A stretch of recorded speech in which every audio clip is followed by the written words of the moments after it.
guys, y'all ready for my All Tea All Shade Power Book to Go Season 4 Episode 8 recap?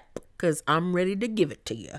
Okay, so on this week's episode, Carter tells his comrades that Detective Felicia passed away in a car accident. But Nico, one of the guys that works with him, really doesn't believe what he's saying. You know, he feels like something more happened, but Carter keeps up with the lie. And Carter is just deranged, okay? And why is it that Michael Ealy always play crazy people? Like, I think he's really become typecast with playing psycho characters. Like, I cannot think of a role here within like the last few years where he has played a normal person. But Brayden is moving out of the dorm room with Tariq and says he's getting his own place and he wants to get one with Elle. And Tariq is looking at him like he is a idiot because he's still using and old girl uses, and he like, dude, you don't even know this chick, like you doing team too much behind this girl. But can't nobody tell Brayden nothing. Brayden is living on the edge, child, and has become a cokehead. Tariq and Monet decide to go to Noma for help with the Carter situation because they need to get rid of him because he is ruining everything. And then if they can get rid of him, they can get rid of her eventually. So they go to her, and Kane is there, of course, being her guard dog. And they try to get her to help them by telling her, like, Carter is on your ass, sweet thing. Like, he is coming for y'all. But Noma thinks she highfalutin and can't be touched and will help them. And Monet was like, see, Tariq, I told you this wasn't gonna work. Like, I'm out of here. So as she's leaving, Noma decides to be on some funny stuff and was like something like goodbye mom or something like that. And she was like, what you say? And then that's when it's revealed that she and Kane are getting married. Now, is this a real marriage? Absolutely not. She's marrying him so she can get, I think, U.S. citizenship or whatever. And because she got too much heat on her back in London, and she got this big investment deal with this aircraft global, whatever it was called, that she got going on, but she can't be the face of it or run it. She's going to put Kane as the face of it. And then once she gets her affairs in order, she'll basically take over everything. But I don't know if that's going to work out the way she thinks it's going to work out.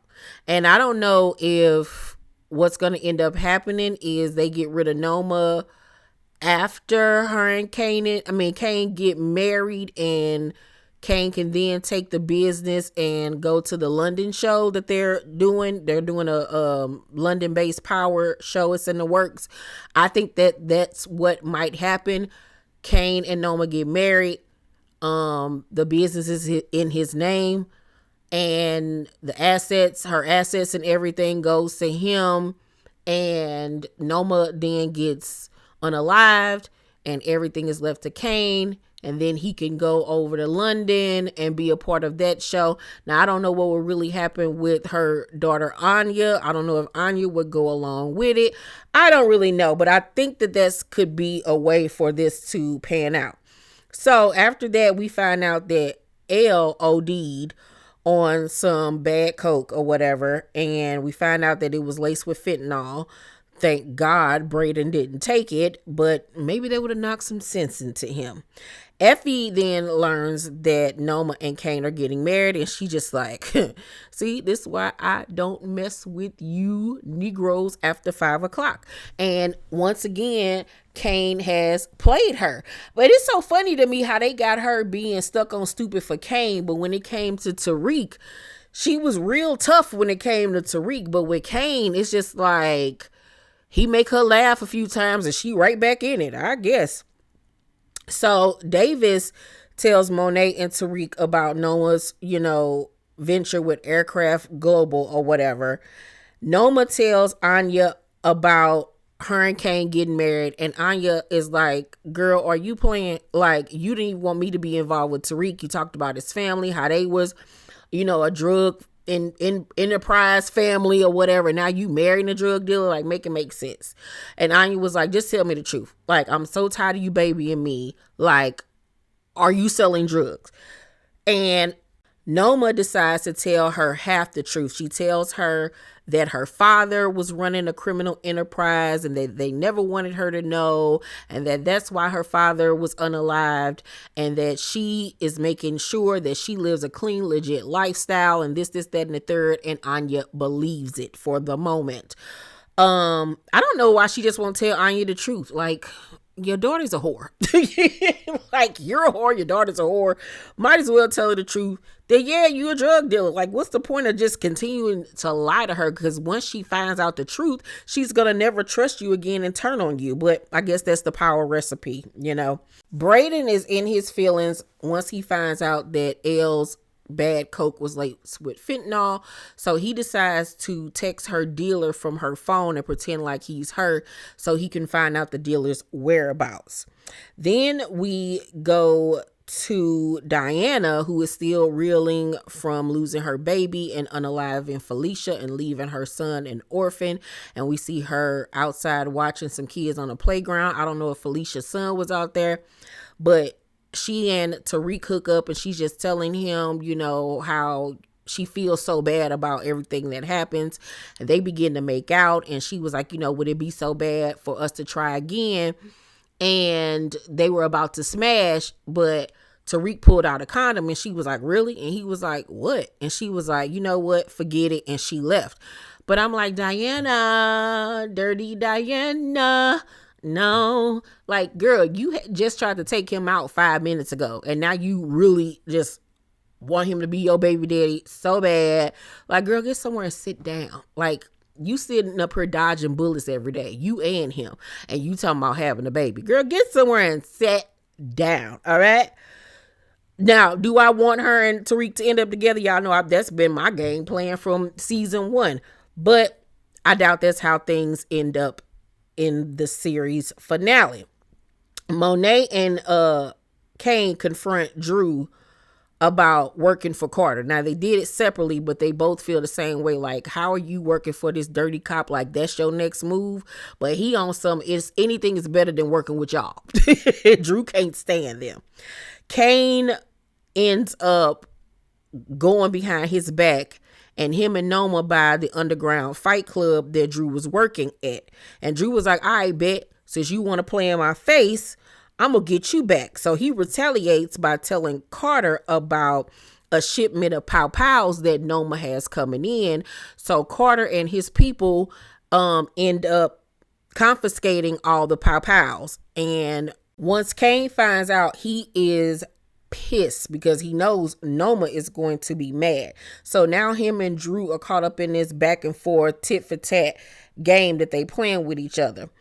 Effie mama is introduced on the show, and it's so funny to me that they're introducing her mama so late in the game. But I'll never forget Courtney Kemp said that if any of the characters on Ghost that she would love to do like a spinoff series on, it would be Effie. So I don't know if they're going to continue Effie's character down the line somewhere else, because I'm like, dang, y'all introducing her mama in the last 3 episodes of the series. That's crazy.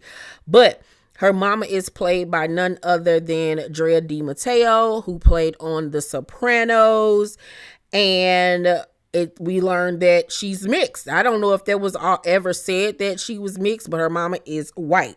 So her mama comes down to the school and asks her for some money because her old man left her. And Effie was like, the man that molested me. And she was like, you know, look, I know I done messed up, did some things or whatever, but I really need your help. And Effie was like, girl, I wouldn't piss on you if you was on fire. I wouldn't give you a dang on thing, even if I had all the money in the world.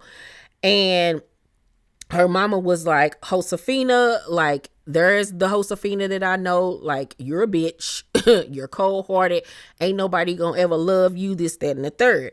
But I'm like, girl, obviously you stayed with a man that your daughter told you touched on her inappropriately. So, like, what do you think that she gonna have for you? anything but hate. But it was so funny to learn that Effie's real name is Josefina. Didn't see that one coming. So Detective Carter, like I said earlier, intercepted the Pow Pow shipment. Noma is in a meeting with this potential partner with this global thing or whatever. And then all of a sudden, Davis suddenly pops up and interrupts their dinner meeting. And Noma's looking like, what are you doing here? But she's trying to keep it cute. And he passes her a note saying that Detective Carter got, the restaurant bugged. There are detectives surrounding you. Like, shut up. Shut it up and let's end this meeting real quick. So she ends the meeting and they dip. And Carter is like, what in the hell is going on? Like, we had it. Like, what is happening? So he is pissed because his sting went kaput. Noma then in the car when talking to Davis says that, Monet and Tariq were right. And that at this point, I got to get rid of Carter. Got to get rid of him ASAP. Braden and Tariq then pull up on L's dealer.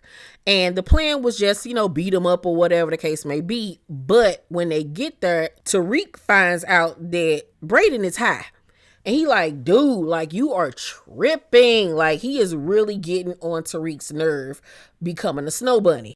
So they bam on the dude door. Dude opens the door and Braden holds him at pow pow point. He going off on him and saying, you gave L bad drugs. He was like, no, I didn't. No, I didn't. You can test it out. And he was like, no, you gonna test it out. So Braden gets to smashing the dude face into a pile of cocaine and making him sniff it. And the first time it was like, all right. And then the second time he did it, Tariq was like, dude, chill. Like, you gonna unalive him. And Braden was like, so, like, he's saying that, his product is straight. Let's test it out on him. So he keep on making the dude sniff more and more and more and more. And then I think, did he hit him? He might have hit him. And then he ended up pow-powing him in the head. And Tariq was like, what the fuck are you doing? Like, we did not come here for that. And he was like, what? We can handle anybody that disrespects you or your family or whatever, but we can't never do it when I need it. He was like, but you just did it off the whim, dude. Like, this ain't how you do it. Like, we needed to talk about this, set things up the right way. So they ended up taking, I think he took like the coke and something else or whatever, and they dipped up out of there real quick. So I don't know if this gonna end up coming back on them, but Braden at this point has become a liability, and I wouldn't even be mad at this point if Tariq unalive him himself, because Braden is out here tripping. So he done did all of that. And lo and behold, he go and tell L, because L has woken up from her coma. She's doing better. And now she's like, I'm done with doing drugs. Life is precious. This, that, and the third.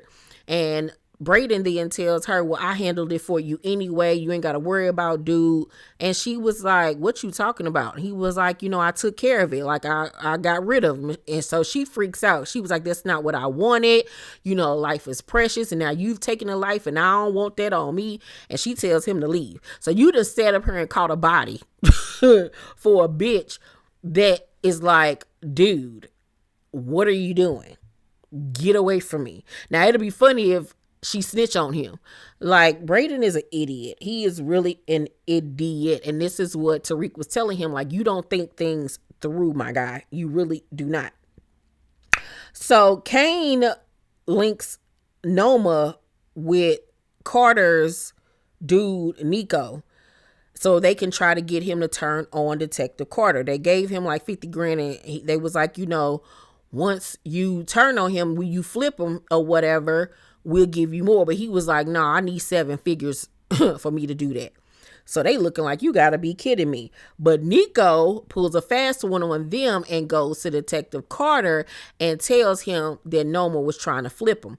So he was like, I bet you tell her that you gonna meet her, but make sure she come by herself. So instead of Nico meeting with Noma in the middle of the night on a rooftop, it's Carter. Now, he was originally coming in, I believe, to unalive her, but Noma ended up, sweet talking him and was basically like, look, Tariq and Monet told me this, that, and the third about you. And then he tells her, well, they told me this, that, and the third about you. So Noma was like, well, it seems like we need to kill two birds with one stone, and me and you need to work together to get rid of them. So I don't know if this is all a part of a big plan to get rid of Carter, like if this is a part of the big scheme, or if she really truly is flipping on Tariq and Monet. I'm thinking it's the latter, that she's really trying to flip on Tariq and Monet, and Noma and Carter gonna team up against them. And then I think at this point, Kane will really have to choose his family or Noma. You know what I'm saying? Because from what I saw in the trailer for next week's episode, I did see a part where Drew and Diana was blasting on somebody together, side by side. And I was like, Lord, they done got Diana in the game, child. So it's looking like we about to have, a little civil war going on here between the two sides. So I can't wait for this to be over. We only got 2 more episodes. I hate that this is the way that the show is going out. It's giving very much that they didn't know when they filmed season 4 that this is going to be the last season, because I'm like, this is how the show going off? This what we doing? Okay. But we shall see. I do have some exclusive tea on the future of G Unit Films, so be looking out for my next behind the scenes tea video. I'm gonna give episode 8, I'm gonna give it a C-. It was just too much going on all over the place. I'm just not that invested. Yeah. But you guys let me know what y'all thought about the episode down below in the comment section. Let's talk about it. Please make sure to thumbs up this video, subscribe to my channel, and turn on your post notifications so you know when my videos drop. I love you guys, and I'll see you on the next one. Bye.